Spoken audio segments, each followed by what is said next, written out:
جان رکھو کہ اللہ ہی زمین کو اس کے مرنے کے بعد زندہ کرتا ہے۔ ہم نے اپنی نشانیاں تم سے کھول کھول کر بیان کر دی ہیں تاکہ تم سمجھو۔ جو لوگ خیرات کرنے والے ہیں، مرد بھی اور عورتیں بھی، اور اللہ کو نیک نیتی سے قرض دیتے ہیں، ان کو کئی گنا ادا کیا جائے گا اور ان کے لیے عزت کا صلہ ہے۔ اور جو لوگ اللہ اور اس کے پیغمبروں پر ایمان لائے، یہی اپنے پروردگار کے نزدیک صدیق اور شہید ہیں۔ ان کے لیے ان کے اعمال کا صلہ ہوگا اور ان کے ایمان کی روشنی بھی ہوگی۔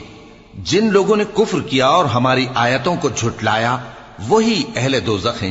جان رکھو کہ دنیا کی زندگی محض کھیل اور تماشا اور زینت و آرائش اور تمہارے آپس میں فخر و ستائش اور مال و اولاد کی ایک دوسرے سے زیادہ طلب و خواہش ہے۔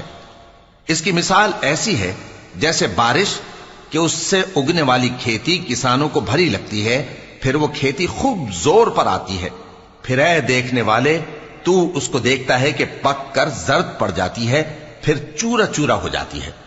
اور آخرت میں کافروں کے لیے عذاب شدید اور مومنوں کے لیے اللہ کی طرف سے بخشش اور خوشنودی ہے۔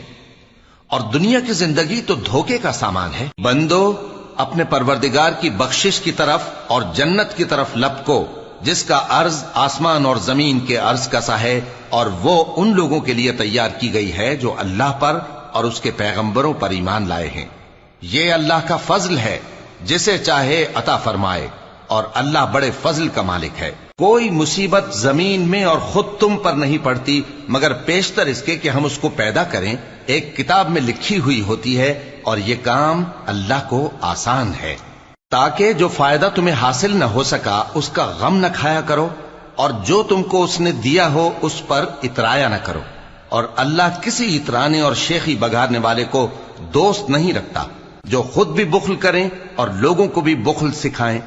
اور جو شخص روح گردانی کرے تو اللہ بھی بے نیاز ہے، لائق حمد و ثنا ہے۔ ہم نے اپنے پیغمبروں کو کھلی نشانیاں دے کر بھیجا اور ان پر کتابیں نازل کی اور میزان عدل، تاکہ لوگ انصاف پر قائم رہیں۔ اور لوہا پیدا کیا کہ اس میں اسلحہ جنگ کے لحاظ سے زور بھی بہت ہے اور لوگوں کے لیے فائدے بھی ہیں، اور اس لیے کہ جو لوگ بن دیکھے اللہ اور اس کے پیغمبروں کی مدد کرتے ہیں، اللہ ان کو معلوم کرے۔ بے شک اللہ زور آور ہے، غالب ہے۔ اور ہم نے نوح اور ابراہیم کو پیغمبر بنا کر بھیجا اور ان کی اولاد میں پیغمبری اور کتاب کے سلسلے کو وقتاً فوقتاً جاری رکھا۔ سو بعض تو ان میں سے ہدایت پر ہیں اور اکثر ان میں سے نافرمان ہیں۔ پھر ان کے پیچھے انہی کے قدموں پر اور پیغمبر بھیجے، اور ان کے پیچھے مریم کے بیٹے عیسیٰ کو بھیجا، اور ان کو انجیل عنایت کی، اور جن لوگوں نے ان کی پیروی کی ان کے دلوں میں شفقت اور مہربانی ڈال دی۔ اور ترک دنیا والی نئی بات تو خود انہوں نے نکال لی، ہم نے ان کو اس کا حکم نہیں دیا تھا، مگر انہوں نے اپنے خیال میں اللہ کی خوشنودی حاصل کرنے کے لیے آپ ہی ایسا کر لیا تھا، پھر جیسا اس کو نبھانا چاہیے تھا نبھا بھی نہ سکے۔ پس جو لوگ ان میں سے ایمان لائے ان کو ہم نے ان کا اجر دیا، اور ان میں بہت سے نافرمان ہیں۔ مومنو اللہ سے ڈرو اور اس کے پیغمبر پر ایمان لاؤ، وہ تمہیں اپنی رحمت سے دگنا اجر عطا فرمائے گا اور تمہارے لیے روشنی کر دے گا جس میں تم چلو گے، اور تم کو بخش دے گا، اور اللہ بخشنے والا ہے، مہربان ہے۔